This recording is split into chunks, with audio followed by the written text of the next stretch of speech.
शिव महापुराण की कथा जीवन का जो लक्ष्य तत्व प्रदान करने वाली है, भक्ति और मुक्ति के मार्ग को प्रशस्त करने वाली है। ऐसी पुनीत भगवान शंकर की पावन कथा श्रवण करने का सौभाग्य प्राप्त हुआ है।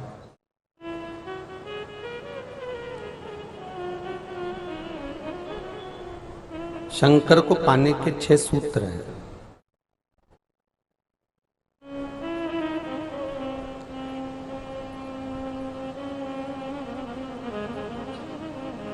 उन 6 सूत्र में से अगर एक सूत्र भी हमारे जीवन में उतर जाए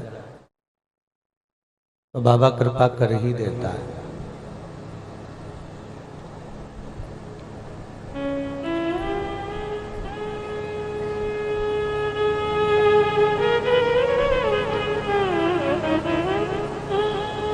मात्र 6 सूत्र में से एक सूत्र भी हमारी जिंदगी में हम उतारें तो बाबा शंकर का साक्षीकरण, कृपा, दया, दर्शन हमें मिलता है। ये शिव पुराण कहती है।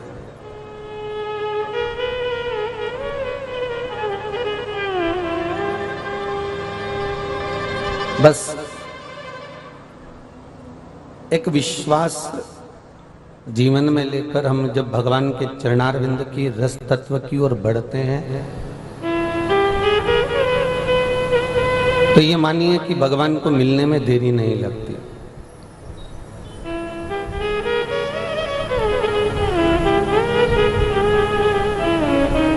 विष और विश्वास,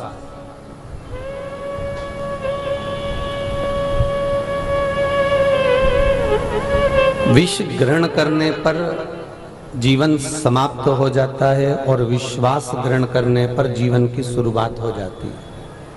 दोनों में अंतर है महाराज।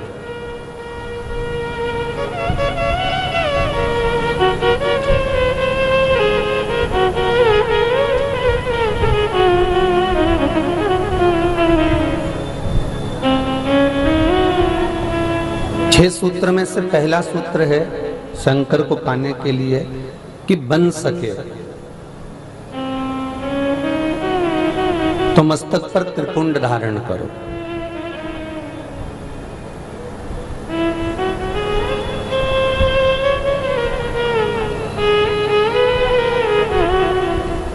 एक नारी ने, एक स्त्री ने, एक माता ने एक प्रश्न किया है कि आपकी कथा में श्रवण करा था कि भगवान शंकर के त्रिपुंड को मस्तक पर धारण करना चाहिए, तो क्या स्त्री, क्या नारी भगवान शंकर के त्रिपुंड को अपने मस्तक पर धारण कर सकती है?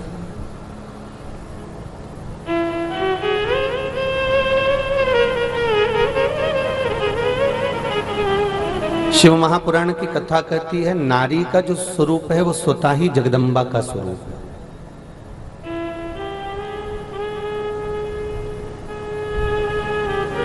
स्त्री स्वयं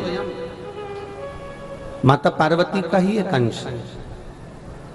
और संसार के जितने पुरुष हैं, कल आपको कथा में कहा था कि भृंगी के जो श्राप दिया माता पार्वती ने कि तुम्हारे शरीर में जो माता का अंश है अर्थात पिता का अंश, एक मनुष्य के शरीर में जो पिता का अंश होता है वो उसकी हड्डियां और पेशियां होती हैं, और मनुष्य के शरीर में जो माता का अंश होता है वो मांस और रक्त होता है। तो माँ जगतजननी जगदम्बा ने भृंगी को जब श्राप दिया कि तुम्हारे शरीर में जो माता का तत्व है वो समाप्त हो जाए, तो माता का तत्व जब समाप्त हुआ तो उनके शरीर से मांस भी चले गया और उनके शरीर से रक्त भी चला गया।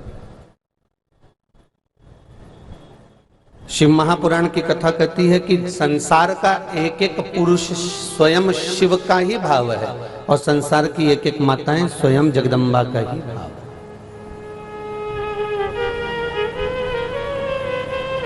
21,600 श्वास जो मनुष्य के शरीर से प्रतिदिन निकल रही है, ये श्वास ही तो शिव है। शरीर का मतलब ही क्या हुआ? जब तक श्वासें चल रही हैं तो शरीर है, और श्वास निकल गई तो केवल शव है, फिर उसका मूल तत्व ही समाप्त हो गया। शरीर कब तक है? जब तक श्वास है, और जिस दिन श्वास गई उस दिन केवल वो एक शव बन जाता है, फिर उसका कोई मूल तत्व नहीं रहता। फिर दुनिया के लोग उसको कहते हैं ले जाओ आग लगा दो, क्योंकि इसमें से शंकर निकल चुका है। जब तक शंकर शरीर के भीतर है तब तक वो शरीर है, और शंकर गया। ये एक प्रश्न है महाराज, बड़ा सुंदर प्रश्न किया है, कोई गलत नहीं है।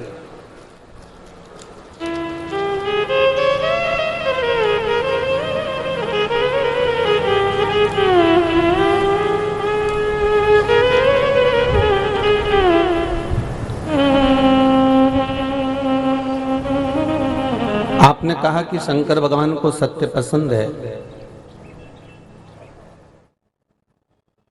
राम नाम सत्य है, सत्य बोला गया है। उच्चारण सत्य का, राम नाम सत्य का केवल मृत्यु के समय पर किया जाता है। उसके अलावा शुभ कार्य में, अच्छी जगह पर राम नाम सत्य क्यों नहीं बोला जाता? पहले तो ये बताओ कि मना किसने किया?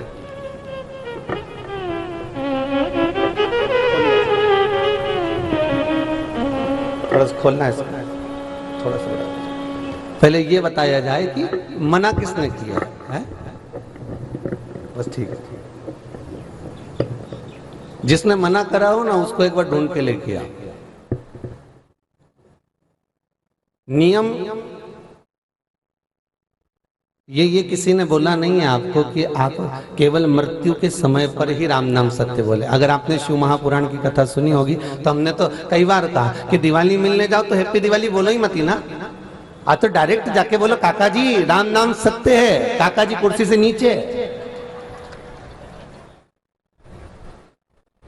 क्यों नहीं, मेरा बुरा चाहता है? नहीं नहीं, बुरा नहीं चाहते। वो सीवर वाला महाराज बोला है कि मरने के बाद राम नाम सत्य बोला तो वो सत्य बोल कहां पाया, फिर तो वो चले गया उठकर। अगर जीते जी सत्य बोल लिया तो जीवन तो सार्थक हो जाएगा। काकी जी से मिलने जाओ, उन्हें धोख लगाओ, उन्हें पाँव मल मल के, जब तुम प्रणाम करो तो काकी जी से भी कह दो काकी राम नाम सत्य। काकी के क्यों नहीं, मेरे बुरा चाहती है? नहीं नहीं।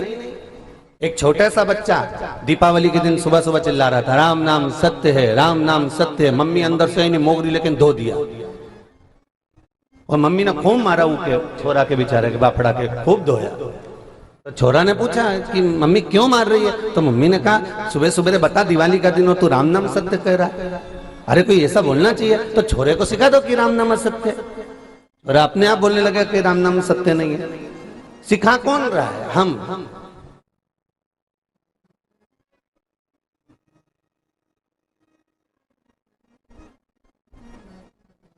गलतियां कौन करवा रहा है? हम स्वतः।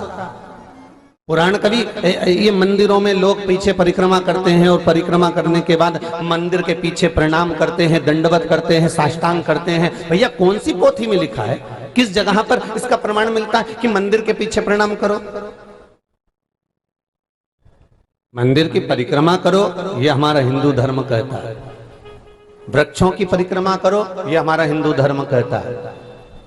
माता पिता गुरुजन की परिक्रमा करो ये हमारा हिंदू धर्म कहता है। पर हिंदू धर्म ये नहीं कहता कि मंदिर की परिक्रमा करने के बाद मंदिर को पीछे से प्रणाम करो। क्यों? क्योंकि एक बार माता लक्ष्मी ने भगवान विष्णु से पूछा था, नाथ मैं आपसे पूछना चाहती हूँ कि आपके आगे क्या है और आपके पीछे क्या है? भगवान विष्णु ने कहा था, लक्ष्मी मेरे 33 कोटि देवताओं के अग्रभाग में धर्म का निवास होता है, और 33 कोटि देवताओं के पीछे के भाग में अधर्म का निवास होता है। और इसका प्रमाण कहाँ मिलता है? श्रीमद् भागवत कथा में। भागवत सुनिए सभी ने? अरे बोलो तो फिर बिल्कुल चुप होकर बैठ गए तुम लोग। तो सुनी है ना सबने? तो भागवत में एक प्रमाण मिलता है, जिस समय पर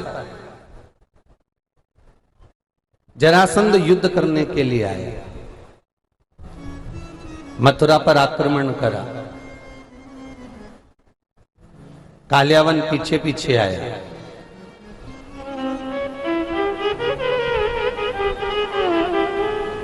और भगवान कृष्ण दाऊ जी से कह रहे हैं, दाऊ दादा आज युद्ध का मैदान छोड़कर भागना है। बोलो भागे कि नहीं भागे? और नाम पड़ गया रणछोड़ राय। युद्ध का मैदान छोड़कर भागना है दाऊ दादा, तैयारी कर लो। दाऊ दादा ने पूछा काहे के लिए भागना है? ये सामने कालियावन खड़ा है, जरासंध खड़ा है, लड़ अच्छे से। भगवान कृष्ण कहते हैं दाऊ दादा, जरासंध से लड़ने में दिक्कत नहीं है, दिक्कत है कालियावन से लड़ने में। तो कालियावन से क्या तू डरे? डरना वरना तो है ही नहीं अपने को, फिर क्या दिक्कत है? भगवान कृष्ण ने कहा दाऊ दादा, ये कालियावन जो सामने खड़ा है ना, ये युद्ध करने के लिए तो आया है, पर दिक्कत इतनी सी है कि इतना दान करता है, इतना पुण्य करता है, इतना सत्कर्म करता है, हे राक्षस प्रवृत्ति का, पर दान पुण्य सत्कर्म इतना ज्यादा करता है कि इसको मारना इतना सरल नहीं है। इसको तो कोई तपस्वी मार सकता है, इसको तो कोई जोगी, कोई सन्यासी, कोई साधक, कोई उपासक ही इसको मार सकता है, ये इसको मैं नहीं मार सकता हो। भगवान कृष्ण जैसे ही बोले तो दाऊ दादा बोले, तू ठाकुर है ठाकुर, तू कन्हैया है, तू नारायण का अवतार है। भगवान बोले नारायण का भले अवतार हूं, पर किसी तपस्वी को, किसी दानी को, किसी सत्कर्मी को, किसी भगवत भजन करने वाले को, किसी स्मरण करने वाले को, किसी पतिव्रता धर्म का पालन करने वाली नारी को, किसी भगवत भजन में डूबे हुए जीव को मैं नहीं मार सकता, ये मेरे बस की बात नहीं है। तो क्या करेगा? भगवान कृष्ण कहने लगे भागेंगे। भागने से क्या होगा?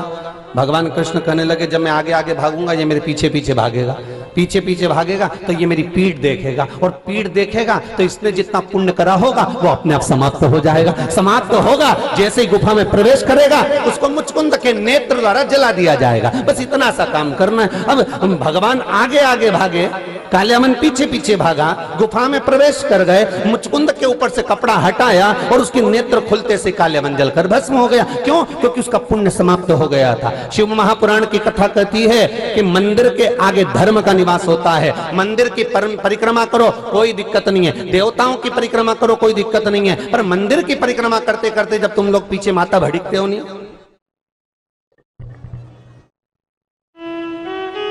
तब टेंशन खड़ी हो जाती है कि बताओ बेचारी ने 2 अगरबत्ती लगाई रे, भगवान को भोग लगाया, भोलेनाथ जी के प्रसाद चढ़ाया, भगवान के मक्खन का भोग लगाया और सब कुछ अच्छा करा इसने, और पीछे आके दीवाल के जब धोख लगाई तो जितना पुण्य करा था सब समाप्त हो गया। और पुण्य करने के लिए मंदिर गई थी, ऊपर से पाप लेके घर चली गई, और इतनी प्रेम से जाके सबसे कि मैं तो रोज मंदिर जाऊं, मैं तो रोज भोग लगाऊं, मैं तो रोज पुण्य करूं। अब इसके पुण्य के खाते की जब रिपोर्ट निकाली तो मालूम पड़ा पुण्य जितना करा था वो भी समाप्त हो गया, और जितना घर पे बैठ के पुण्य करा था वो भी मंदिर के पीछे धोख लगाने में। तो मंदिर के जितने ट्रस्टियां होते हैं ना, तो वो भी आजकल बेचारे चतुर हो गए, रामायण भागवत सुन सुन के। उनने क्या करा कि ये मानने वाली तो है नहीं, तो इन्होंने क्या करा कि मंदिर के पीछे भी एक फोटो लगाना चालू कर दिया। मंदिर के जो ट्रस्टी है ना, वो भी मंदिर के पीछे भी आजकल एक फोटो लगा देते हैं कि भाई ये मानेगी तो है ही नहीं, और ना ये माने, ये प्रणाम जरूर करेगा, और करेगी प्रणाम तो इसलिए अपन एक फोटो लगा दो, एक मूर्ति लगा दो, जिससे कम से कम इसको पाप ना लगे। तो उन्होंने मंदिर के पीछे एक फोटो लगाना प्रारंभ कर दिया, मंदिर के पीछे एक मूर्ति लगाना प्रारंभ कर दिया। अब उसको समझे तो माने ना।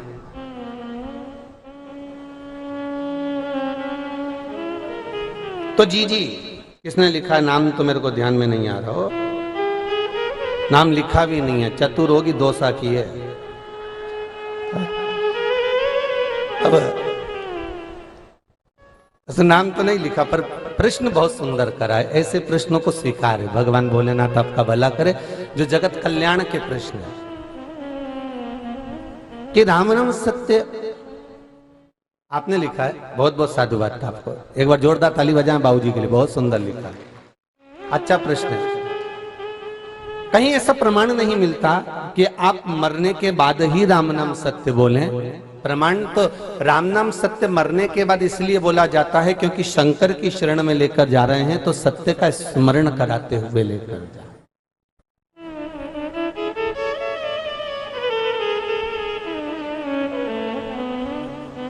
सत्य का स्कंद पुराण में एक प्रश्न आता है, एक प्रसंग आता है कि भगवान विष्णु का एक नाम सत्यनारायण है कि नहीं? भगवान विष्णु का एक नाम सत्यनारायण है। भगवान विष्णु का ये नाम सत्यनारायण कब पड़ा? जब भगवान शंकर का जन्म हुआ।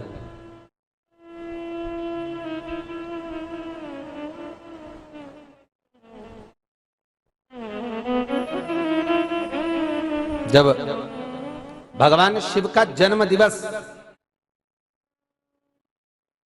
भगवान शिव का जब जन्म दिवस हुआ, भगवान शंकर का जब प्रागट्य दिवस हुआ, तब भगवान विष्णु का नाम सत्यनारायण पड़ा। अब भगवान राम का जन्म दिवस कौन सी तिथि को आता है? जम के बोलते जाओ, रामनवमी को। भगवान कृष्ण का जन्म दिवस कब आता है? जन्माष्टमी को। दत्त जयंती दत्त पूर्णिमा को।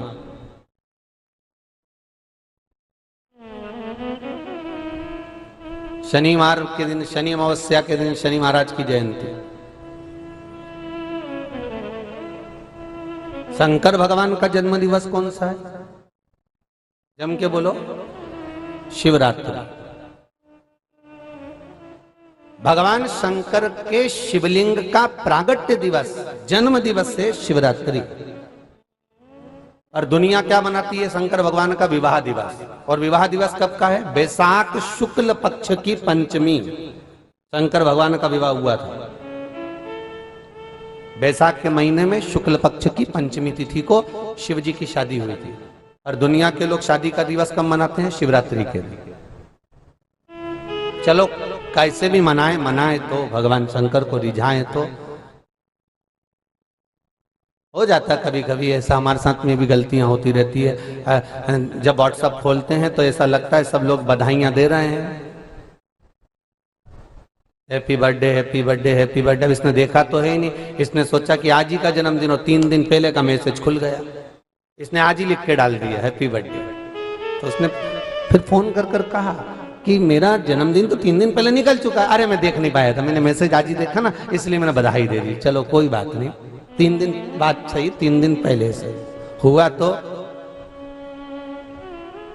शंकर भगवान का जब एक बार ब्रह्मदेव ने भगवान विष्णु से निवेदन करा कि प्रभु ये बताओ कि मेरे पिता तो आप हो। भगवान ब्रह्मा के पिता कौन? भगवान विष्णु। क्योंकि भगवान विष्णु की नाभि से कमल के पुष्प के ऊपर ब्रह्मदेव प्रकट हुए। तो ब्रह्मा जी ने कहा आप मेरे पिता हो। मेरे को यह जानना है कि भगवान राम के पिता श्री दशरथ जी महाराज है, भगवान कृष्ण के पिता श्री वसुदेव जी नंद बाबा जी हैं। मुझे ये जानना चाहता हूं कि मेरे पिता आप हो तो आपके पिता कौन है? भगवान विष्णु भगवान के मुख से निकल गया कि तू मेरे पिता के बारे में पूछ रहा है। मुझे मालूम करना है कि मेरा दादाजी कौन है।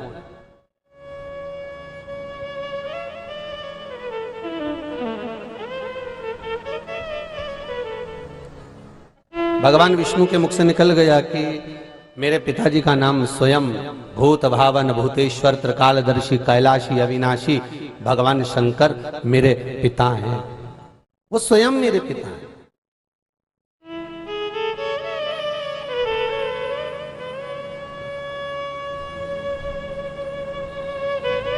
ब्रह्मा जी ने कहा मैं मानता नहीं, मैं नहीं मान सकता ये बात, मैं इसको स्वीकार नहीं करता। ठीक है, अगर आप स्वीकार नहीं करते तो ये आपकी मर्जी है। मैं आपके पिता को जानना चाहता हूं, मैं आपके पिता को देखना चाहता हूं।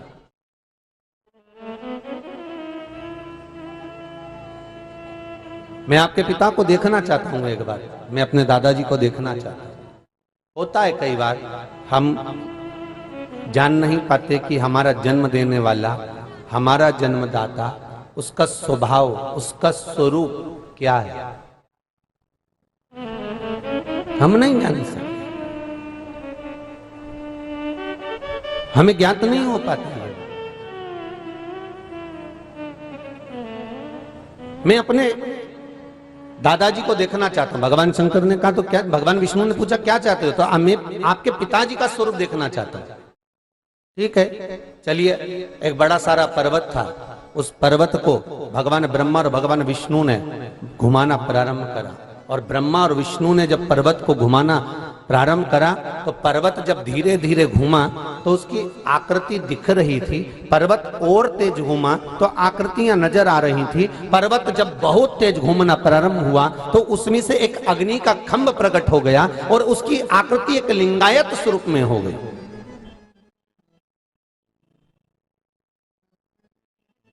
एक लिंगायत आकृति प्रकट हो गई।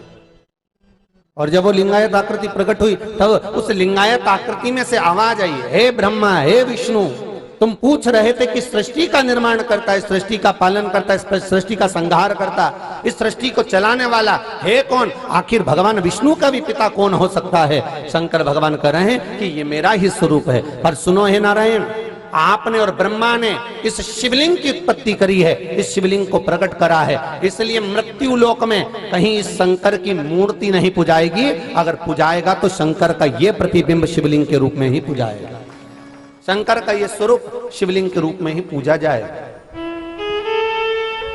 भगवान राम की मूर्ति पूजाती है, भगवान कृष्ण की मूर्ति पूजाती है, जगदम्बा जी की मूर्ति पूजाती है, दत्त जी की मूर्ति पूजाती है, शनि महाराज जी की मूर्ति पूजाती है। शंकर भगवान का एक लिंगायत स्वरूप पूजाता है जो कि भगवान ब्रह्मा और भगवान विष्णु ने प्रकट किया है।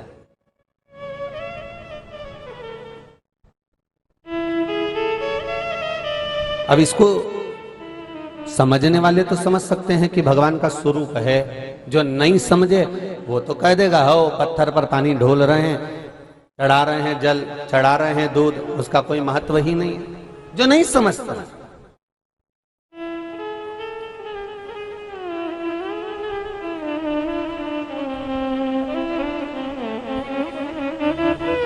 सीधी सीधी बात है, हीरा को परखइयो राम कोई नहीं, कौन परखदार?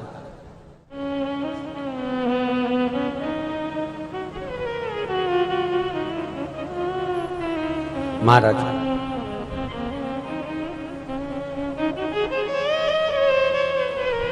संसार के लोग अगर भगवान को एक बार पहचान जाए ना, केवल एक बार।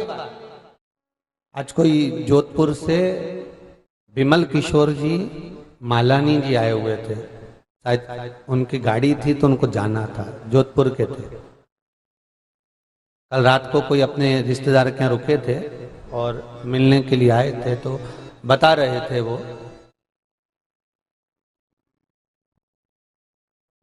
कि गुरुदेव कामकाज में इतने लगे रहे, हम इतने लगे रहे कि हमको समय नहीं मिल पाता था, ना सत्संग का, ना भजन का, ना कथा का, ना कीर्तन का, ना स्मरण का, कोई समय नहीं था। पर लॉकडाउन से जो कथा का रसतत्व हमने ग्रहण करा है, लॉकडाउन से जो हमने कथा श्रवण करी है, उस कथा का जो मूल तत्व है महाराज जी, वो हमने प्राप्त किया। तो ऐसा लगता है कि अब कुछ पाने की तमन्ना ही नहीं रही। अब तो केवल एक शंकर का दर्शन, शिव का स्मरण, शिव का नाम जाप, शिव का मंत्र जाप, इसके सिवाय कोई तमन्ना फिर रही नहीं है, उसके सिवाय फिर कोई तमन्ना नहीं रही।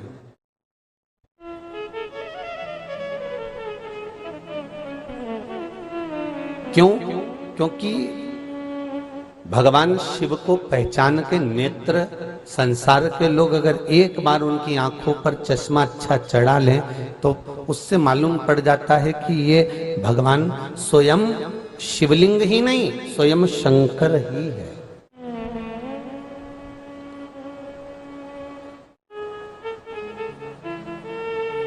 बहू सास को नहीं पहचान पाती, वो तो बेचारी सास जब मर जाती तब याद आती, बहुत अच्छी थी साहब, बहुत बढ़िया, थोड़ी थी कड़क हमारी अम्मा, हमारी सास थोड़ी कड़क जरूर थी पर बोलती बिल्कुल क्लियर थी। और कब बोल रही है? जब वो चली गई,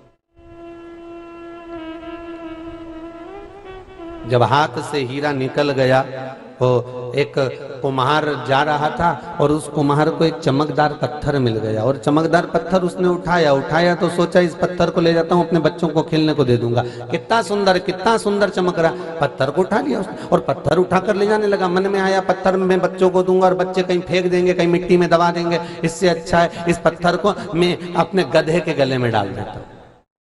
तो गधे को बेचारे को लगेगा भी कि कितना अच्छा मेरा सेठ है, उसने मेरे गले में इतना जोरदार पत्थर डाला। उसने वो पत्थर को बांधकर गधे के गले में डाल दिया। अब गधे को लेकर जा रहा था, सामने से एक जोहरी आ रहा था, और जोहरी घोड़े पर चढ़कर आ रहा है और उसने उस पत्थर को देखा और देखते से चमक उसकी चमक को देखकर जौहरी रुक गया। उसको लगा कि पत्थर ये हीरा है, और ऐसा हीरा दुनिया में कहीं नहीं मिल सकता जिस कुम्हार के पास है। और इसकी बुद्धि मारी गई, भाई हीरे को गधे के गले में डाला। बताओ, गजब करा इसने। जौहरी को लगा, मुझे लगता है कि इस कुम्हार को इसकी परख नहीं है, ये तो पत्थर समझ रहा होगा चमकदार। मुझे लगता है ये समझदार नहीं है, ये कुम्हार ऐसा ही है, इसको अकल बुद्धि नहीं है, चित्त नहीं है, वृत्ति नहीं है, इसको कीमत नहीं जानता ये हीरे की। जौहरी उसके पास चले गया। उसने कहा, अपना क्या जाता है, अपन खरीद लो। जौहरी ने जाकर कहा, ये तुम्हारे गधे के गले में जो पत्थर पड़ा हुआ है चमकदार, कहां से मिला? अभी वहां से मिला। बड़ा सुंदर पत्थर है। हाँ, चमकदार था, हम बच्चों के लिए ले जा रहे थे, हमने सोचा गधे के गले में डाल दो, इसलिए डाल दिया।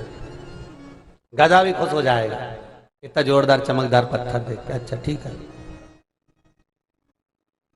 हमको दे दो ये पत्थर, ले लो। कितने में दोगे? 8 आने देना पड़ेगा।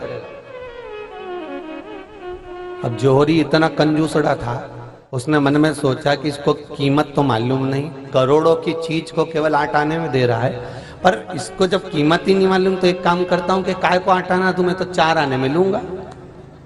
अब कंजूस तो जौहरी था, उसने कहा, देखो भैया 8 आने तो नहीं दूंगा, 4 आने दूंगा। इतने में कुमार बोला, काय को 4 आने में लूं, गधे के गले में बांधा, बड़ी मुश्किल से फिर खोलूं ने तुमको दूं, इससे अच्छा गधा ही खुश 8 आने की चीजें दे दो। नहीं दे रहा, नहीं दे रहा। अब जौहरी उसके पीछे पीछे जाने लगा। उसने सोचा कभी तो इसका मन पलटेगा, और 4 आने किसको भारी मिल जाएंगे। कुमार लेकर चल दिया। जौहरी पीछे पीछे रुका, पानी पीने रुका। ये पानी पीने रुका, इतने में दूसरा जौहरी आ रहा था। उसने जो गधे के गले में पत्थर देखा, क्या जोरदार हीरा है, उसने तुरंत तो रोका। रोकते से पूछा, भैया ये पत्थर हमको दे दो, ले लो। कितने में? 8 आने में। वो घोड़े से नीचे उतरा। उसने कहा, 1 रुपया ले, पत्थर मुझे दे।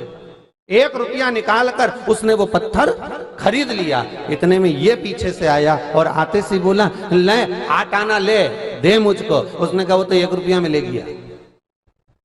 वो 1 रुपये में लेकर चले गया। भाई, एक व्यक्ति वो होता है जिसको कीमत नहीं मालूम होती, जैसे कुम्हार, और एक व्यक्ति वो होता है जिसको कीमत मालूम है, उसके बाद भी उसको पकड़ नहीं पाता। और एक व्यक्ति वो होता है जो अपना सर्वस्व लुटाकर भी उस चीज को प्राप्त कर लेता है। ये शंकर है ही ऐसा। किसी को नहीं मालूम तो वो सोचते हैं कि शिवलिंग है, पत्थर का टुकड़ा है, पानी उंडेलने के लिए लेडीज चली जाती हैं, पुरुष लोग जाते हैं, ताली बजाते, बम बम बोलते, लोटा भर भर के पानी उंडेल कर जाते हैं। ये जो वृत्ति जो बनी हुई है, कुमार जैसी वृत्ति बनी हुई है, वो नहीं जानते तो कह दिया ये शिवलिंग है, ये पत्थर है, ये पत्थर का टुकड़ा है। जो जानता था वो अपनी विद्वत्ता से बताता था, बहुत जोरदार है, बहुत आनंद में है, परंतु प्राप्त तो करना है, प्राप्त करना करना करना करना में एक दिन मृत्यु की तारीख निश्चित आ गई और मालूम पड़े प्राणी निकल गए, प्राप्त ही नहीं कर पाया। और जो समझदार था, जैसे बर्फानी सेवा संस्थान समझदार थी, उन्होंने तुरंत शिव महापुराण को पकड़ा और बुलाकर यहाँ गिरिराज जी के मंदिर में विराजमान कर दिया। तो ये समझ की बात होती है, ये परखैया की बात होती है कि उसको प्राप्त करना और जगत तक पहुंचा देना, उसको समझना, शिवलिंग को जानना। ब्रह्मा जी ने कहा, मैं नहीं मानता कि आपके पिता, मैं जानता ही नहीं उसको। भगवान विष्णु से भगवान ब्रह्मदेव ने कहा, अगर आपके ये पिता हैं तो इस शिवलिंग के चरण कहाँ हैं और शिवलिंग का सिर कहाँ है? अगर पिता हैं तो पिता का तो मुख और चरण दोनों होता है, बताओ कहाँ है? भगवान बोले, हमको नहीं मालूम कि चरण कहाँ है और मुख कहाँ है, हमको ज्ञाति नहीं है।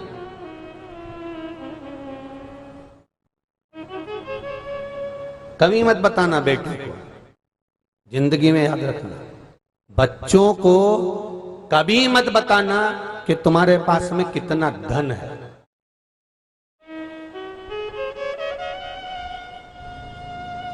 बच्चों से कहो मेहनत करो, खुद मेहनत करो। एक कथा पहले कही थी, आपने सुनी होगी।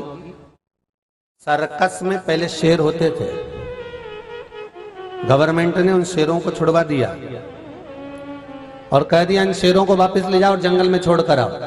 सर्कस के शेरों को ले जाकर जंगल में छोड़ा गया। 10 कुत्तों ने मिलकर जंगल के शेरों को मार दिया। जंगल के राजा का शिकार 10 कुत्तों ने कर लिया।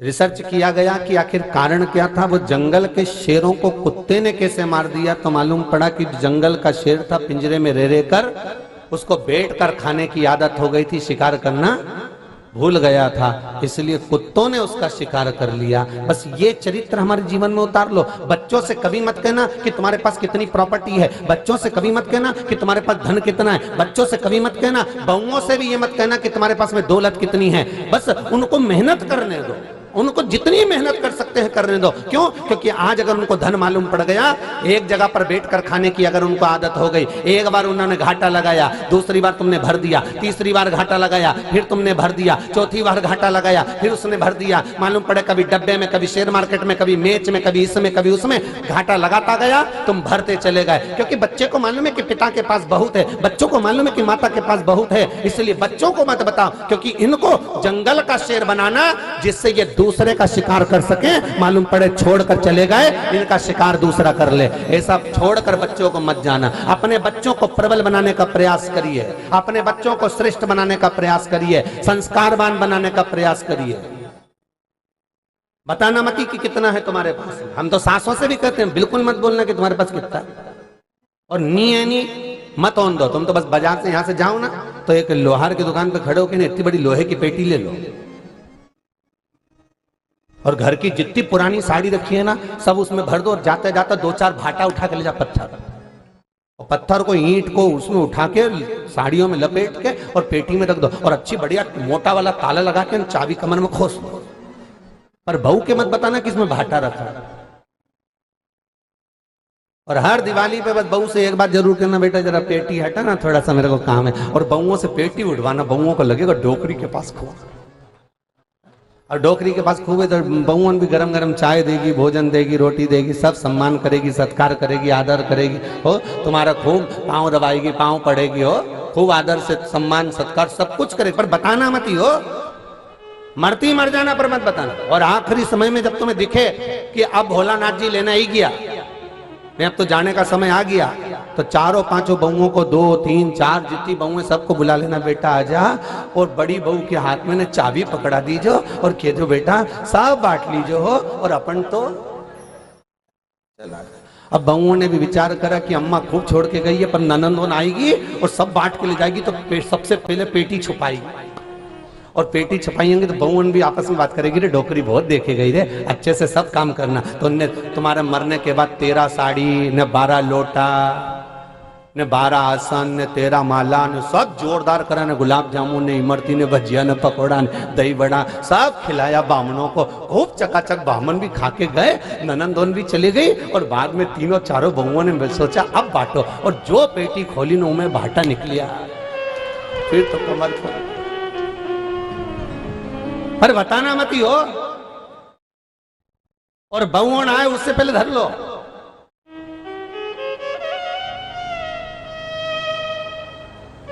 बताना बिल्कुल नहीं है। तुम्हारी चाबी तुम्हारे पास में रखो। एक वो आजकल एक नया फैशन हो गया, जयपुर में, जोधपुर में, इंदौर में, मुंबई में, पुणे में हमने देखा है कि बच्चे रात्रि को 11 बजे के बाद गाड़ियां की चाबी उठाकर गाड़ियां लेकर चाउमीन खाने जा रहे हैं। बोलो सही है कि गलत है? रात को कितनी बजे निकल रहे हैं घर से? 11-12 बजे, जिस समय पर चुड़ैल और भूत खाए।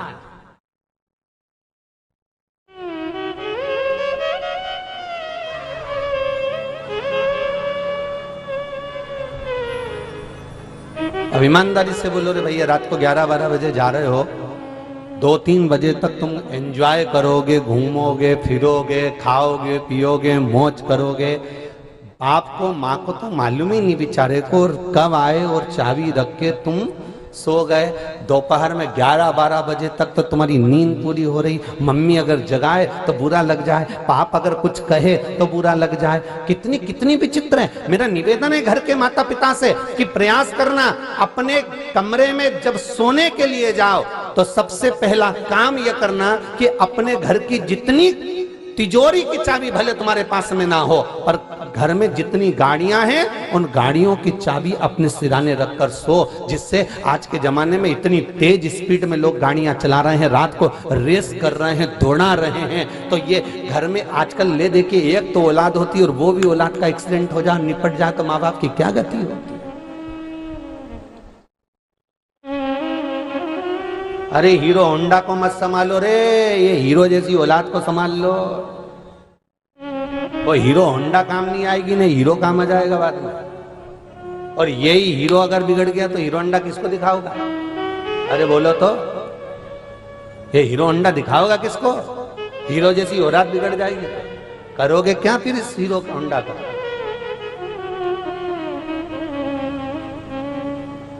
इसको सुधारना है, इसको सहजना है। हम कहते हैं जिस गांव में पानी की कमी होती है वहां की फसल बिगड़ जाती है, और जिस घर में संस्कारों की कमी होती है वहां की नस्ल बिगड़ जाती है। संस्कारों से पोषित करिए।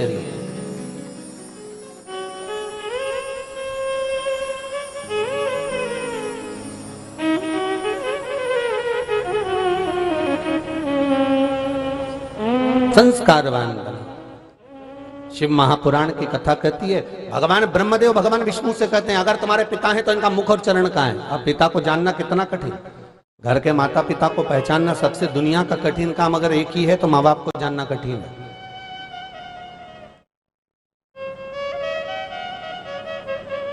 बड़ी बहू कहती है मम्मी छोटी को ज्यादा चाहती है, छोटी बहू कहती है सास बड़ी को ज्यादा चाहती है, बड़ा बेटा कहता है मेरे माँ बाप छोटे को ज्यादा चाहते हैं, छोटा बेटा कहता है मेरे माँ बाप बड़े को ज्यादा चाहते हैं। किसी माँ बाप से पूछो तो एक बार जाकर कि माता पिता किसको चाहते हैं, तो माता पिता एक ही शब्द कहेंगे, माँ बोलेगी तो एक ही बात कहेगी कि मैंने दोनों बेटों को बराबर का दूध पिलाया है, इसलिए मेरे लिए दोनों बराबर हैं। पर भेद माँ ने नहीं करा, भेद पिता ने नहीं करा, भेद ये जो त्रिवेणी संगम इकट्ठा होता है ना घर में, गंगा यमुना सरस्वती, ये जब 3 घाट की देवियां आके इकट्ठी होती है ना, ये स्लो पाइजन देती रहती है। ये थोड़ा थोड़ा स्लो पाइजन देख लो तुम्हारी मम्मी को।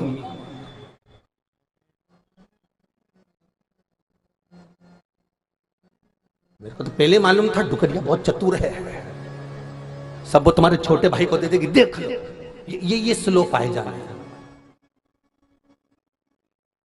और बेचारा वो कुछ नहीं बोलता, वो तो आराम से हेडफोन लगाए क्या बोले क्या, वो बोले क्या। और जितना स्लो पाइजन एक ये दे रही ना, उतना ही स्लो पाइजन दूसरी भी दे रही है, देख लो। मेरे को तो तुम्हारे साथ रहना ही नहीं, तुम तो मेरे को घर छोड़िया, मैं तो जा रही जयपुर मेरे मायके। ये स्लो पाइजन है। धीरे धीरे धीरे धीरे ऐसा स्लो पाइजन दिया कि बच्चों की निगाह में, बेटे की निगाह में भी ये हो गया कि माँ बड़े को ज्यादा चाहती है कि छोटे को ज्यादा चाहती है। उसके खोट धीरे धीरे दिखाए गए, दिखाते दिखाते वो घर धीरे धीरे टूट गया, समाप्त। और किसी माता पिता से पूछो तो जरा एक बार कि वो किसको चाहती है। माँ कहेगी मैंने बराबर का दूध पिलाया है, मेरे लिए सब बच्चे बराबर हैं, मैंने बराबर का श्रृंगार करा, मेरे लिए बच्चे बराबर हैं, मैंने बराबर का सोना चढ़ाया इनके विवाह में, मेरे लिए बराबर है। अरे आदर करो माँ बाप का, सम्मान करो, सत्कार करो उस माता पिता का जिसने अपनी रकम तुड़वा कर तुम्हारी बहुओं को चढ़ावे में चढ़ा दी, खुद ने नहीं पहनी, एक से बढ़कर एक कपड़े तुम्हारी बहुओं को चढ़ा दिए। सम्मान करना चाहिए, एक तरह का आदर सत्कार करना चाहिए कि उसने अपने पास नहीं रखा, सब तुमको दे दिया, सब तुम्हें प्रदान कर दिया।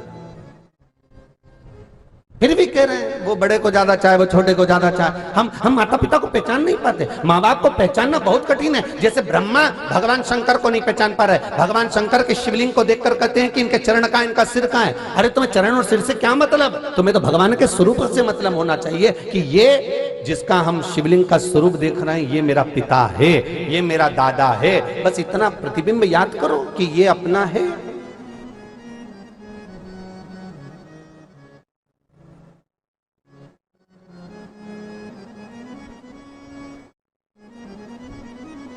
हम उसको तो पहचान नहीं रहे।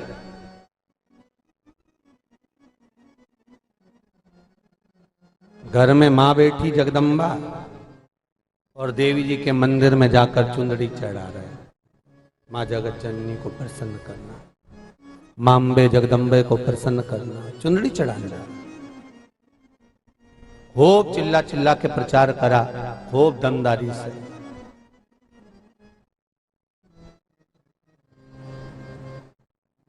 यहां भी चढ़ाते होंगे 100 फीट की चुनर मां जगत जननी जगदम्बा जी को चढ़ाई जाएगी। अभी नवरात्र आंदो, जब खूब लंबी लंबी चुंदड़ियां लोग पकड़ पकड़ के जाए, खूब लंबी लंबी चुंदड़ी माता जी के चढ़ाए।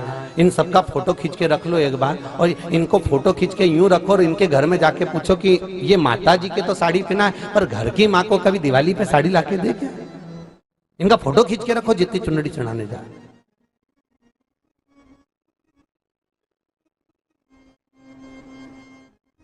घर में मां पुरानी की पुरानी साड़ियां पहनकर अपने जीवन को जी रही है, निकाल रही है।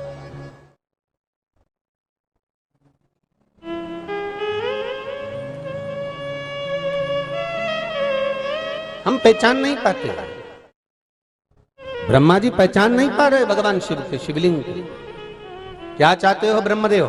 भगवान विष्णु ने पूछा तो ब्रह्मदेव कहते हैं मैं जानना चाहता हूं कि भगवान शंकर का सिर कहां है। मैं शिवलिंग में भगवान शंकर का सिर ढूंढने के लिए जाऊंगा। चले जाओ। और भगवान ब्रह्मदेव कहने लगे आप चरण ढूंढने के लिए जाओ। भगवान विष्णु चरण ढूंढने के लिए चले और ब्रह्मदेव सिर देखने के लिए चले। भगवान ब्रह्मा ऊपर जाते गए जाते गए जाते गए जाते गए और भगवान विष्णु नीचे जाते गए।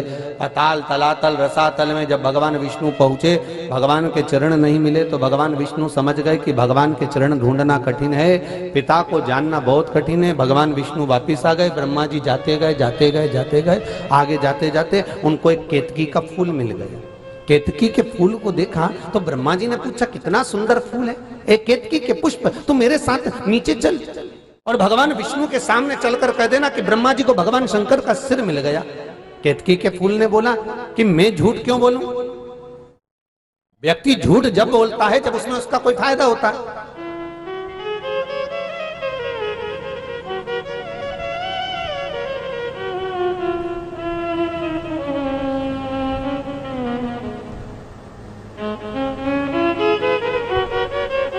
मैं झूठ क्यों बोलूं, मेरा क्या फायदा है? केतकी के फूल ने कहा अगर आप चलकर बोलोगे, ब्रह्मा जी कह रहे हैं केतकी के पुष्प तू चलकर अगर नीचे बोल देगा एक बार कि ब्रह्मा जी को सिर मिल गया तो मैं सारे देवताओं पर तुझे चढ़वाऊंगा, तुझे सुगंधित बनाकर रखूंगा। भगवान केतकी के पुष्प ने कहा ठीक है चलो बोल देता हूं, पर मेरी बात अगर ब्रह्मदेव भगवान शंकर ने भगवान विष्णु ने नहीं मानी तो इतने में भगवान ब्रह्मा ने कहा चिंता मत करो, सामने से गौ माता आ रही थी उसको रोक लिया। हे गौ माता इधर आओ जरा। गौ माता बोली हाँ प्रभु बोलिए क्या बात है? ब्रह्मा जी ने पूछा गौ माता कहाँ जा रही हो? बस थोड़ा भ्रमण करने के लिए जा रही है। आप हमारे साथ नीचे चलोगी क्या? क्यों? चलकर एक बार भगवान विष्णु के सामने कह देना कि ब्रह्मा जी को भगवान शंकर का सिर मिल गया।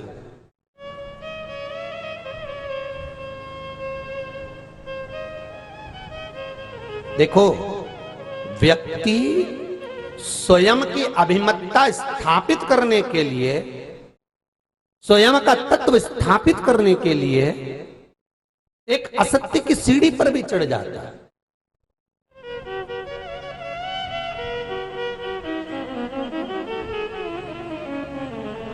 राम कथा में एक बात आती है,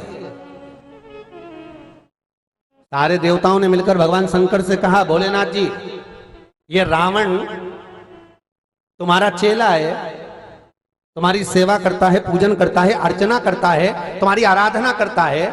33 कोटि देवताओं ने जाकर सारे देवी देवताओं ने जाकर रावण को समझाया, तुम क्यों नहीं समझाते?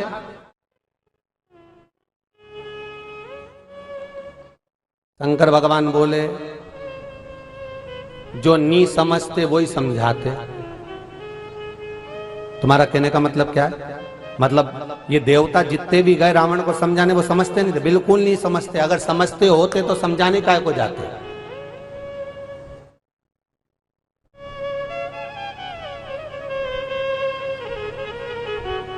हम ये अच्छे से जानते हैं कि ये किसी से नहीं समझेगा, तो फिर समझाने की जरूरत क्या?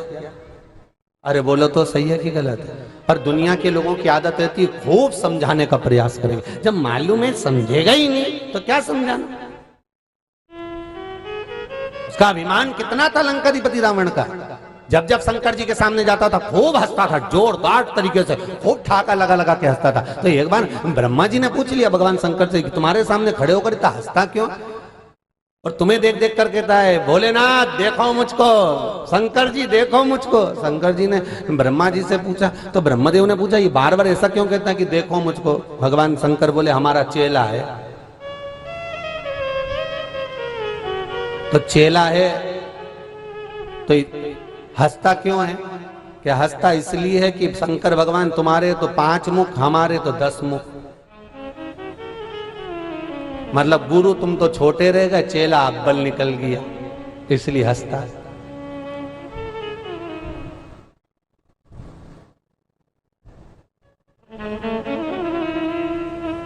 शंकर भगवान से पूछा कि ये बताओ कि ये रावण में अक्ल मक्कल नहीं है क्या? क्यों हुआ क्या? दुनिया के लोग प्रणाम करते हैं तो झुककर प्रणाम करते हैं, ये प्रणाम करने के लिए आपका पर्वत उठा लेता है और सिर पे रख लेता है। रावण से पूछा गया कि तूने पर्वत क्यों उठाया, कैलाश पर्वत को? तो क्या प्रणाम करने के लिए? तो क्या तू उल्टा है कि पर्वत उठाएगा, सिर पे रखेगा, फिर प्रणाम करेगा? तो रावण कहता है मैं किसी के सामने झुकना पसंद नहीं करता, इसलिए मैं झुक के प्रणाम नहीं करता, मैं तो उठा के सिर पे धर लेता हूं। भगवान शंकर ने कहा ऐसा चेला पाया है तो गुरु की दशा तो अब तुम जानते ही होगे कि गुरु कैसा है। अपने को नहीं बोलना, तुम तो समझाओ भी मत ही, जो हो रहा है होने दो बस। क्या किसको रोई है, जम के बोलो, चादर तान के सोई, आग लगे बस्ती में अपन रहो मस्त। अपने को बोलने की जरूरत ही नहीं, अब समझाओ उसको जो समझ जाए, इसको क्या समझा।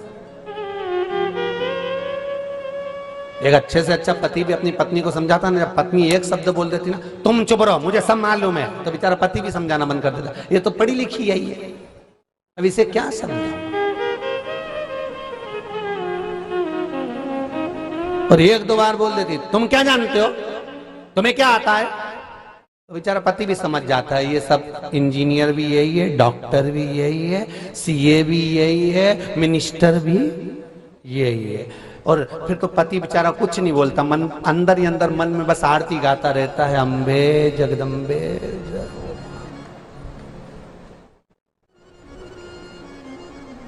अब पत्नी कहती है मंदिर चलो मेरे साथ में, तो पति मन में सोचता क्या करूंगा जाके, तू है तो क्या करूं जाके। जब तू बात बात में कहती है तुम समझते ही नहीं हो, तुम्हें तो अकल ही नहीं है, तुम तो जानते ही नहीं हो, तुमने मुझे पहचाना ही नहीं है। पति बोले 18 साल तुझे पहचानने में लग गया, 18 साल इसे।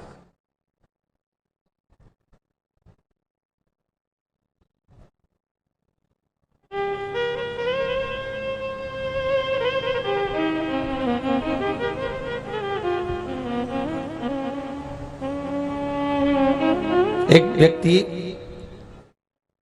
प्रवचन सुनने के लिए गया, कथा प्रवचन सुनकर घर आया तो उसने अपनी पत्नी को बाहर निकाल दिया, घर से निकल जा तू यहां से, धक्के मार कर निकाल दिया, दूसरी को घर में लिया। पति से पूछा तुम इतने बड़े धर्मात्मा हो, ससुराल वालों ने, पहले ससुराल वालों ने उसको समझाने बुलाया कि तुम इतने धर्मात्मा हो, इतने बड़े ज्ञानी हो, खूब प्रवचन सत्संग में जाते हो, उसके बाद तुमने ऐसा गलत काम कैसे कर दिया कि अपनी पत्नी को निकाल कर और दूसरी स्त्री को लेकर आ गए। तो क्या गलत मत कहना, मैंने गुरुजी का कहना माना। तो क्या गुरुजी ने क्या प्रवचन में बोला था? गुरुजी बोले थे माया को निकाल दो, शांति को ले आओ। मैंने गलत क्या किया ये बता। माया निकाल, शांति लिया है। ये तुम मत करना रहे हो, 2 सवाल हो।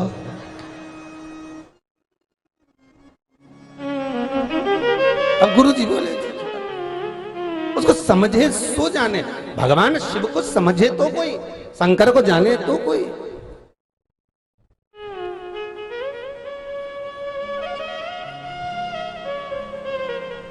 और जिस दिन भगवान को हम जान जाए महाराज, उस दिन जीवन का सर्वाधिक सुख का अनुभव वही हो जाता है।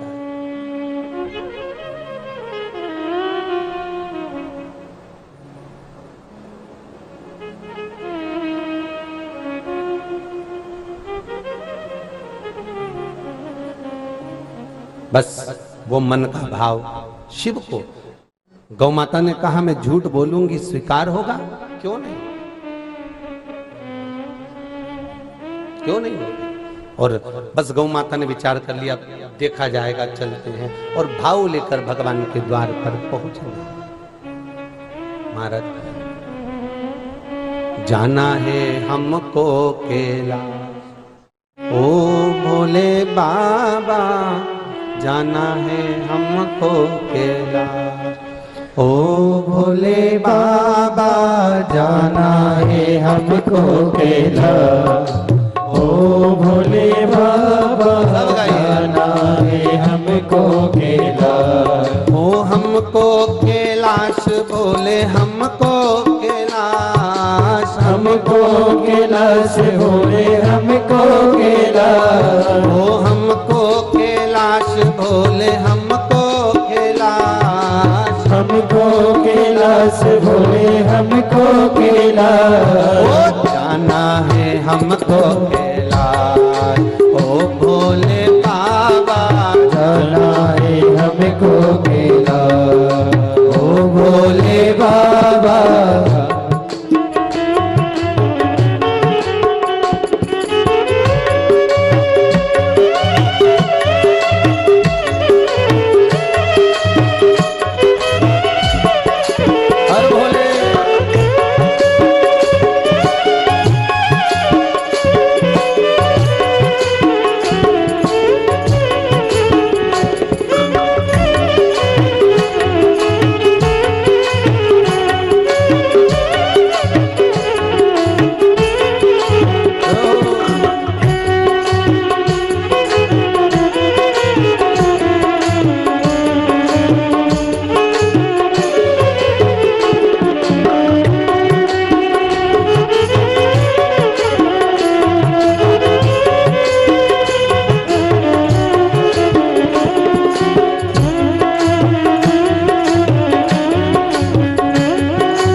काहे की नैया बनी कौन की भैया, काहे की नैया बनी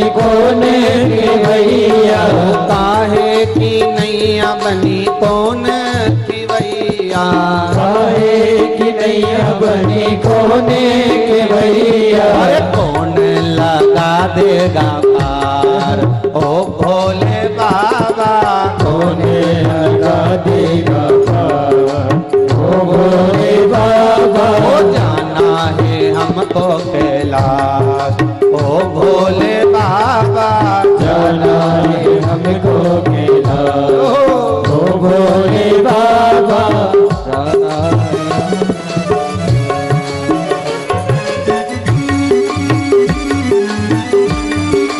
जिन जिन को जाना है दोनों हाथों से हर भोले।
की नैया बनी भोले खिवैया, चंदन की नैया बनी भोले के भैया, चंदन की नैया बनी भोले खिवैया, चंदन की नैया बनी भोले के भैया। अरे राम जी लगा पार ओ भोले बाबा, राम जी लगा देंगे पार ओ भोले बाबा। हो जाना है हमको कैलाश ओ भोले बाबा, जाना है हमको कैलाश ओ भोले बाबा। ओ हमको कैलाश बोले हमको कैलाश, हमको कैलाश बोले हमको कैलाश, ओ हमको कैलाश बोले हमको कैलाश, हमको कैलाश बोले हमको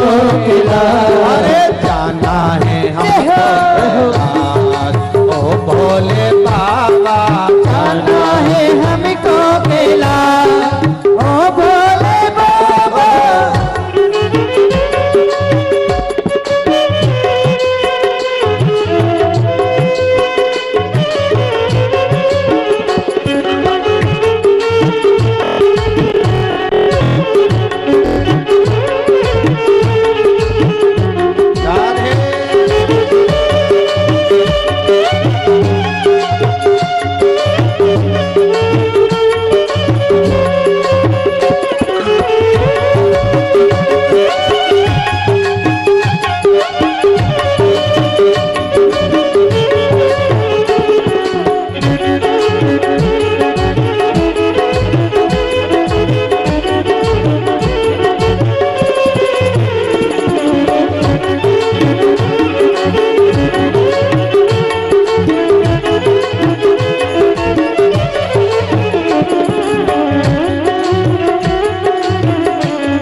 बनी कौन नाम जपना, काहे की माला बनी कौन नाम जपना, काहे की माला बनी कौन नाम जपना, काहे की माला बनी कौन नाम जपना। ओ कौन लगाएगा पार ओ भोले बाबा, कौन लगा देगा पार ओ भोले बाबा। ओ जाना है हमको कैलाश ओ भोले बाबा, जाना है हमको कैलाश ओ भोले बाबा।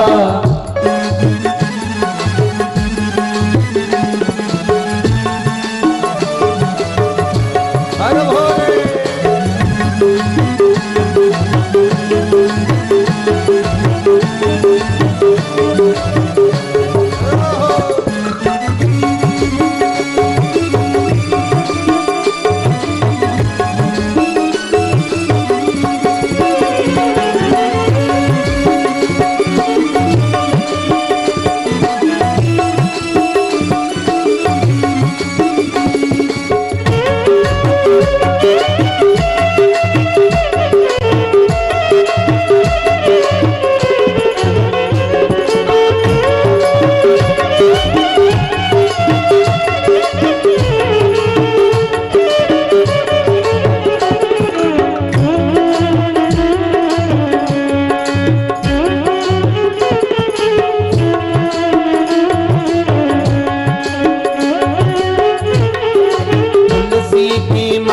बनी राम नाम जपना, तुलसी की माला बनी राम नाम जपना, तुलसी की माला बनी राम नाम जपना, तुलसी की माला बनी राम नाम जपना।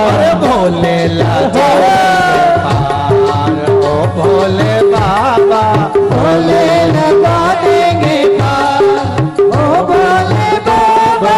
जाना है हमको कैलाश ओ भोले बाबा, जाना है हमको कैलाश ओ भोले बाबा।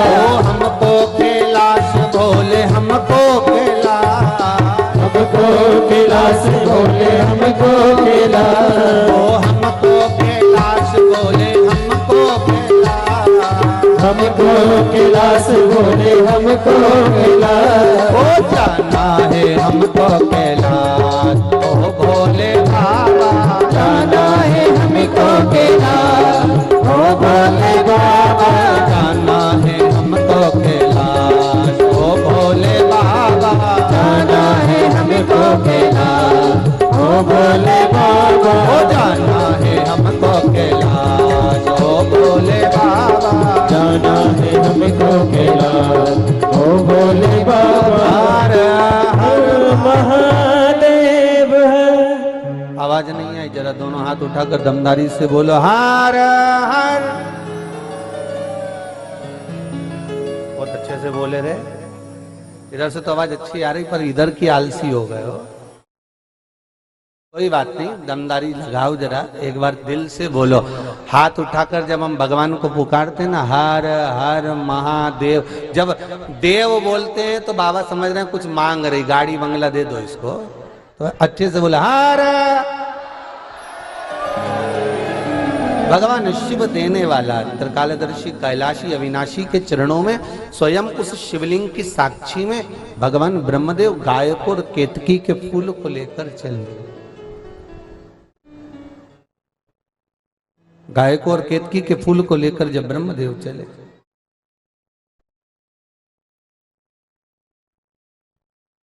अब भगवान विष्णु सामने मिले।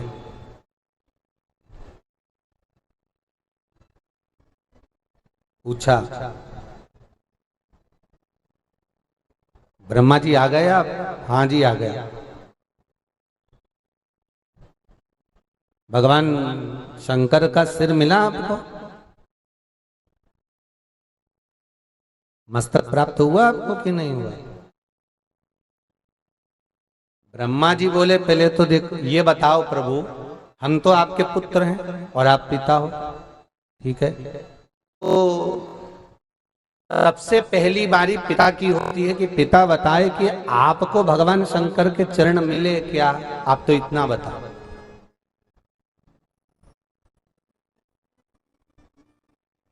आपको चरण मिले हैं क्या?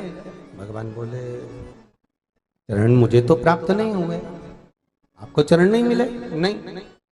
भगवान विष्णु ने कहा सुनो ब्रह्मदेव, ये मेरे पिता हैं भगवान शिव, ये शिवलिंग साधारण नहीं, ये मेरे पिता का एक प्रतिबिंब है।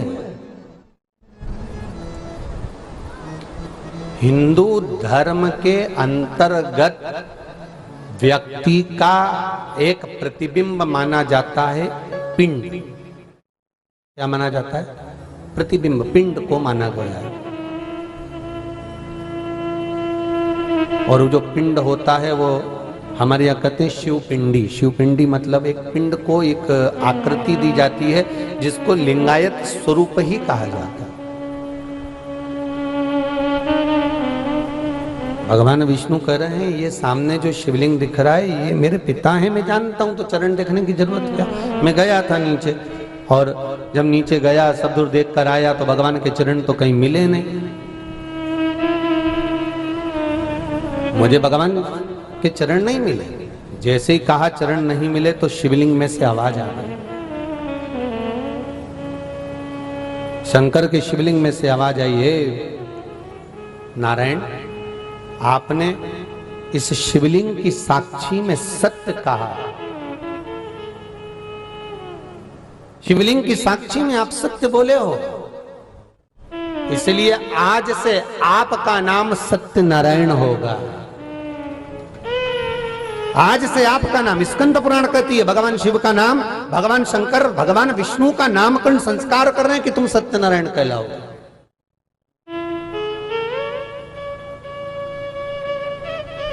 सत्यम शिवम सुंदरम।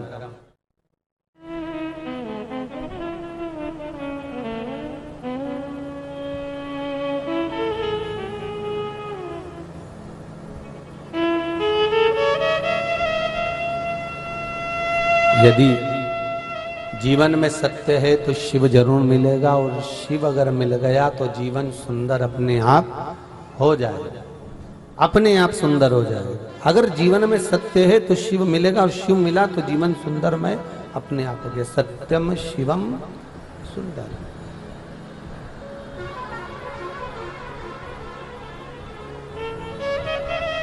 भगवान विष्णु ने पूछा, अब आप बताओ, क्या आपको भगवान का सिर मिल गया? ब्रह्मा जी बोले, बिल्कुल, मैं तो थोड़ी दूर पर गया था और ब्रह्मा जी का सिर मिल गया मेरे को।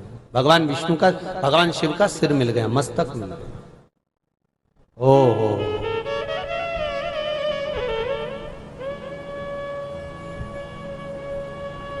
आकाशवाणी हो गई शिवलिंग में से, और आकाशवाणी होकर कहा, ये ब्रह्मा झूठ बोल रहा है। ब्रह्मा झूठ बोल रहा है या आकाशवाणी हो? ब्रह्मा जी कर रहे हैं या आकाशवाणी झूठी है? ना मानो तो केतकी के फूल से पूछ लो। केतकी का पुष्प ब्रह्मा जी ने निकाला, उठाकर दिया, ले भगवान विष्णु के सामने, बोल केतकी के फूल, भगवान ब्रह्मदेव को सिर मिला कि नहीं मिला भगवान शंकर का? केतकी के पुष्प ने कहा, भगवान ब्रह्मा को तो सिर मिल गया। आकाशवाणी हो गई शिवलिंग में से, ये केतकी का फूल झूठ बोलता है। ए ब्रह्मदेव, तुम भी झूठ बोल रहे हो और केतकी का फूल भी झूठ बोलता है। ए केतकी के पुष्प, तू शंकर के शिवलिंग की साक्षी में तूने झूठ बोला है। मैं तुझे श्राप देता हूं, सारे देवताओं पर तू चढ़ेगा पर शंकर पर कभी नहीं चढ़ेगा। अगर भूल से भी अगर कोई केतकी का पुष्प शंकर को समर्पित कर देगा तो 1000 गौ हत्या के बराबर उसको दोष लग जाएगा। इसलिए सारे फूल, पत्ती, कांटे, जो मर्जी पड़े शंकर को चढ़ाओ, पर केतकी का पुष्प शंकर को कभी मत चढ़ाओ, जीवन में कभी नहीं चढ़ना चाहिए। सारे पुष्प चढ़ाओगे चल जाएगा, पत्तियां चढ़ाओगे तोड़कर चल जाएगा, सब कुछ भगवान को समर्पित करोगे चल जाएगा, पर केतकी के पुष्प भगवान शिव को नहीं चाहिए, क्योंकि 1000 गौ हत्या के बराबर दोष है मात्र एक केतकी का पुष्प शिव को चढ़ गया भगवान शिव। इतने में ब्रह्मदेव बोले, ये आकाशवाणी झूठी हो रही है, ना मानो तो पूछ लो। तो भगवान कह रहे हैं कि गौ माता से पूछ लो। ये गौ माता बेटी, सामने गाय खड़ी थी, भगवान विष्णु ने पूछ लिया, क्यों गौ माता, आप बताओ, क्या ब्रह्मदेव को भगवान शंकर का सिर मिला? तो गाय ने उसी समय पर कह दिया, हाँ ब्रह्मा जी को सिर मिला है। गाय झूठ बोल दी। आकाशवाणी शिवलिंग में से फिर हो गई, ये गौ माता जगत की माँ होकर, जगत धात्री होकर, जगत की अंबिका होकर, ये जगत की माँ गौ माता होकर ये झूठ बोलती है। हे गौ माता, तूने शिवलिंग की साक्षी में झूठ बोला है, मैं तुझे श्राप देता हूं, तेरा पूरा शरीर पूज्य होगा, पर जिस मुख से तू झूठ बोली है वो मुख तेरा अशुद्ध माना जाए। तूने झूठ कहा है, तो झूठ बोल दो।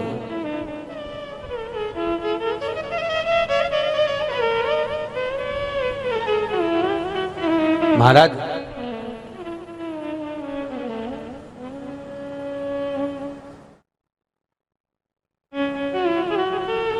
मनुष्य के मुख से निकला हुआ एक झूठ 1000 पुण्य को समाप्त कर देता है, 1000 पुण्य को नष्ट कर देता है। पर महाराज, आप कहे तो पुराण की बात रहे हो, पर महाराज जी आज के जमाने में अगर झूठ नहीं बोला जाए तो काम ही नहीं होता।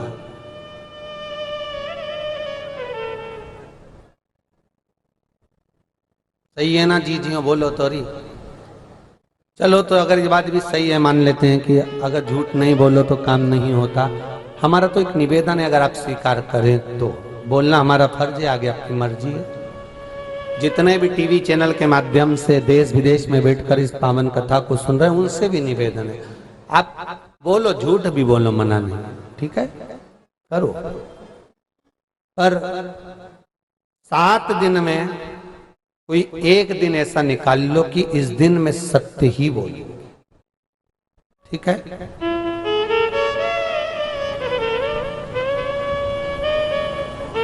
महीने में एकादशी कितनी होती है? जम के बोलो, 2। सत्य बोलने के लिए हम तो आपसे एक दिन मांग रहे हैं,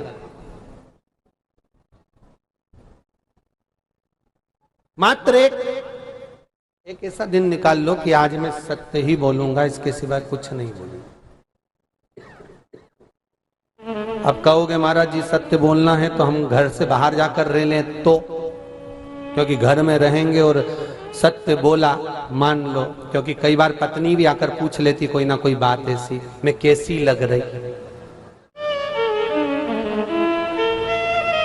अब भले अच्छी नहीं लगे, पर अगर उसने सत्य बोल दिया तो कि तू ऐसी लग रही जैसे मुझे डरा रही, तो कई बार हो जाता है। एक पत्नी तैयार होकर पति के पास जाके पूछा नई साड़ी पहनकर, क्यों जी कैसी लग रही, कैसी लग रही। अब पति बेचारा अच्छे मूड में था, बोलना नहीं चाह रहा था, उसने कहीं कथा में सुन लिया था कि सत्य बोलना चाहिए। अब बोले तो बोले क्या, मैं कैसी लग रही, मैं कैसी लग रही। पति के मुख से निकल गए ऐसी लग रही जैसे हरी घास में भैंस चल रही। अब बोले बोल क्या सकता है। तो क्या गुरु जी अगर आप बोले तो हम सत्य तो बोल लेंगे, पर एक निवेदन है कि हम गांव के बाहर जाकर कहीं एकांत में बैठकर कहीं रहकर एक दिन सत्य बोलने का प्रयास करेंगे। घर में रहेंगे और उसने कुछ पूछ लिया और हमारे मुख से निकल गया सत्य, तो आप कहो तो हम ये कर सकते हैं, तो तुम्हारी मर्जी पड़े जैसे करो, पर एक दिन तो ऐसा निकालो। चलो एक दिन भी जाने दो, हम तो करें एक दिन भी जाने दो, 1 घंटा चलेगा है?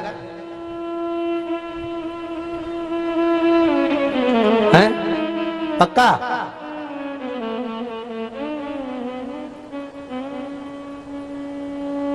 अच्छा इतनी जो बैठी है ना ये 2 पंडाल में, ये तो बिल्कुल पक्के में बोलती हाँ चले, पर इधर वाली संशय में पड़ गई। पकड़ा गए तो 1 घंटा भी सोच में पड़ गया कि 1 घंटा सत्य बोले कि नहीं बोले। चलो अच्छा ठीक है, 1 घंटा भी जाने दो, ठीक है, वो भी नहीं बने, आधा घंटा ले लें हैं कि 1 घंटा चलेगा? पक्का? बस तो पे दीन बंधु दयालु दया कीजिए, कल से जो 1 घंटा सत्य नहीं बोले उसे उठा लीजिए। 1 घंटे ही सत्य नहीं बोले तो रख के करेगा क्या? ऐसे भगवान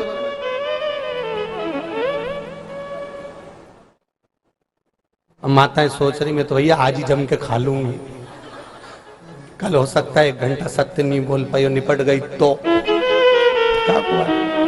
पर बोलो रे भाया, सत्य बोलने में कुछ नहीं जाता हो। प्रेम से सत्य की ओर अग्रणी हो, थोड़ा लगेगा लोगों को, थोड़ा चोट पहुंचेगी, पर सत्य बोलने में कुछ नहीं जाता। जो बोलना है भाई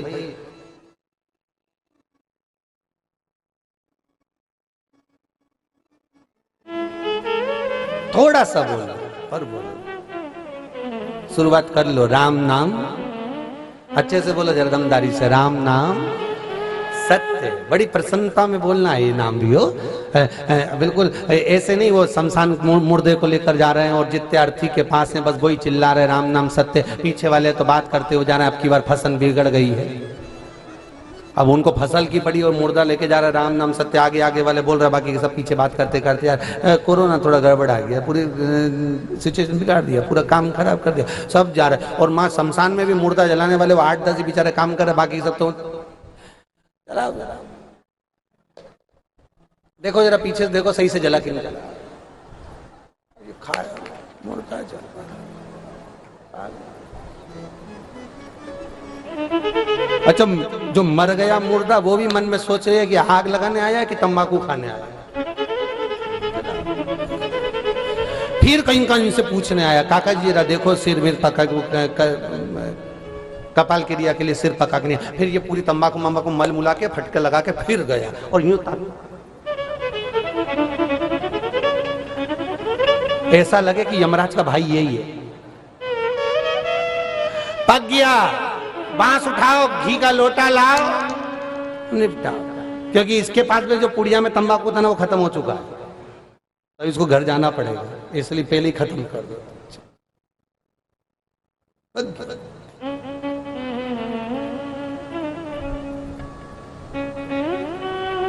महाराज शिव शंकर की कथा कहती, ओगढ़दानी त्रिकालदर्शी भगवान शंकर ने तुरंत कहा गौ माता तू झूठ बोल रही है, जगत की मां होकर तू झूठ बोली है। तेरा पूरा शरीर पूजा जाएगा पर तेरा मुखा पूज्य होगा। हिंदू धर्म में सारे दान आगे से होते हैं, केवल एक हिंदू धर्म में गौदान एक ऐसा होता है जो पीछे से होता है, गाय की पूंछ पकड़ कर किया जाता है। क्यों? क्योंकि इसने झूठ बोला था। इसलिए हिंदू धर्म में सारे दान, वस्त्र दान, अन्न दान, स्वर्ण दान, मुद्रा दान, सारे दान आगे से, पर गौदान गाय की पूंछ पकड़कर पीछे से किया जाता, क्योंकि ये झूठ बोल।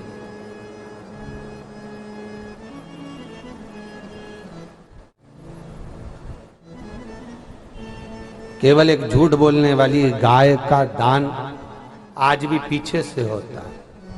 हिंदू धर्म में सारी परिक्रमा आगे से, पर हिंदू धर्म में गौ माता की परिक्रमा पीछे से चालू होकर पीछे समापन होती है। पूंछ से चालू होगी, पूंछ पर समापन होगी। गाय की परिक्रमा कभी आगे से चालू होकर आगे समापन नहीं होगी, क्योंकि ये झूठ बोला। अब विचार करो, गाय ने एक बार झूठ बोला तो उसका दान पीछे से हुआ, गाय ने एक बार झूठ बोला तो उसकी परिक्रमा पीछे से हुई।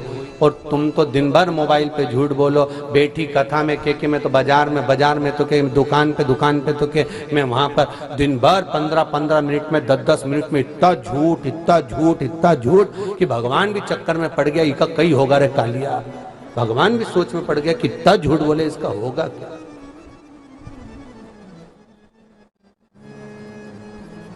सत्यनारायण जी की कथा करवा दिया, पंडित जी पोथी बांट रहे, उसमें भी झूठ बोल रहा, बस 15 मिनट में पहुंच लिया, 1 घंटे में पहुंचा। झूठ क्यों बोलना भाई?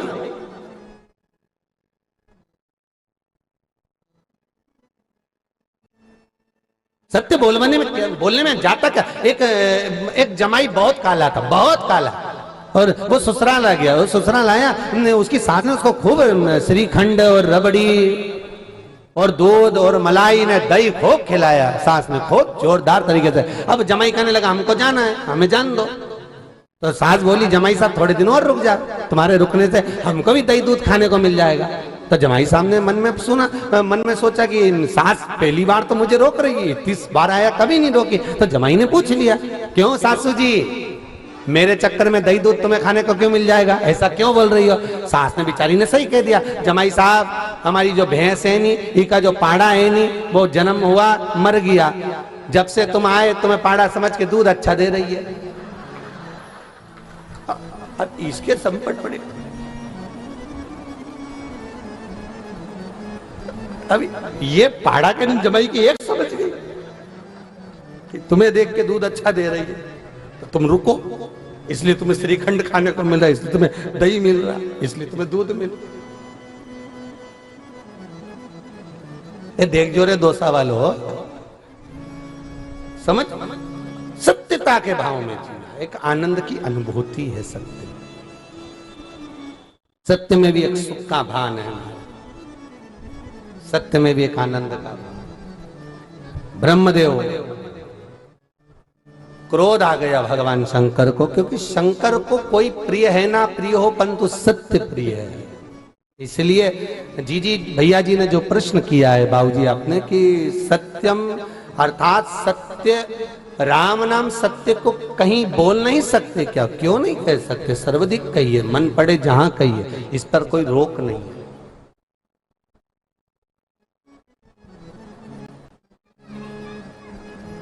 पर सामने वाले के सुनने की आदत होना चाहिए। सत्य कड़वा होता है, सत्य खारा होता है, इसलिए सारे जलों में श्रेष्ठ जल समुद्र का माना जाता है। श्रीमद् वल्लभाचार्य जी ने जल भेद एक ग्रंथ लिखा है।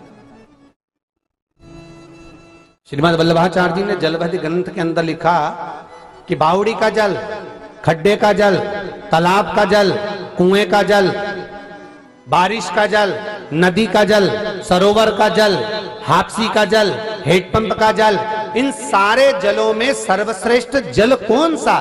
तो श्रीमद् वल्लभाचार्य जी लिखते हैं समुद्र का जल सर्वश्रेष्ठ है। समुद्र का जल श्रेष्ठ क्यों बताया? समुद्र का जल तो खारा होता है। तो श्रीमद् वल्लभाचार्य जी लिखते हैं कि समुद्र का जल श्रेष्ठ इसलिए क्योंकि सत्य बोलने वाला हमेशा बुरा होता है। फिर कहा समुद्र श्रेष्ठ क्यों है? तो कहा जब चांद चंद्रमा बढ़ता है तो समुद्र उछलता है, ज्वार और भाटा। चंद्र बढ़ता है, पूर्णिमा आती है तो समुद्र उछलता है, और चंद्रमा जब घटता है, अमावस्या जब आती है, समुद्र नीचे बैठ जाता है। अर्थात समुद्र जैसा दुनिया में कोई नहीं हो सकता जो दूसरे को बढ़ता हुआ देखकर प्रसन्न होकर उछलता है और दूसरे को घटता हुआ देखकर खुद भी घट जाता है। ये समुद्र की जिंदगी का आनंद सुख है कि हम दूसरे को देखकर अगर कोई आगे बढ़ रहा है, अग्रण्य हो रहा है, कोई आगे बढ़ने का प्रयास कर रहा है, तो ये हमारी प्रसन्नता होना चाहिए कि इसमें और आगे बढ़े, और उन्नति करे, और अग्रण्य हो। पर हमारी आदत ऐसी है कि हम दूसरे की उन्नति को देखकर और दब जाते हैं। ओ बाप रे, इतना गजब।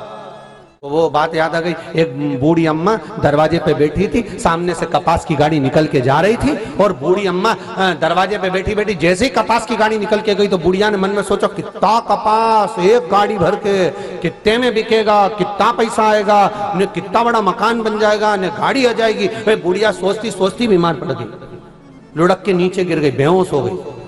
डॉक्टर को बुलाया, डॉक्टर सामने पानी का छींटा दिया, इंजेक्शन लगाया, पर नहीं उठी। डॉक्टर सामने पूछा हुआ क्या? क्या कुछ नहीं हुआ, बस यहां से कपास की गाड़ी गई, उस दिन से बेहोश पड़ी है, उठी नहीं रही।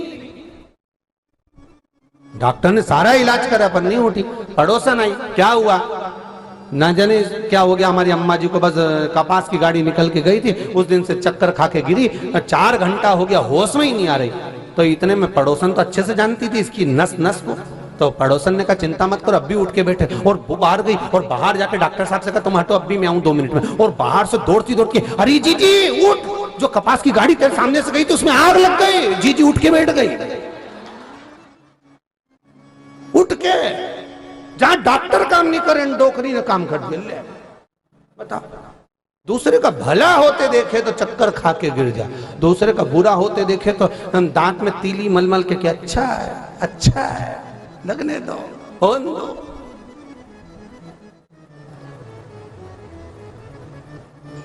इसीलिए तुमसे कह रहे हैं अभी भी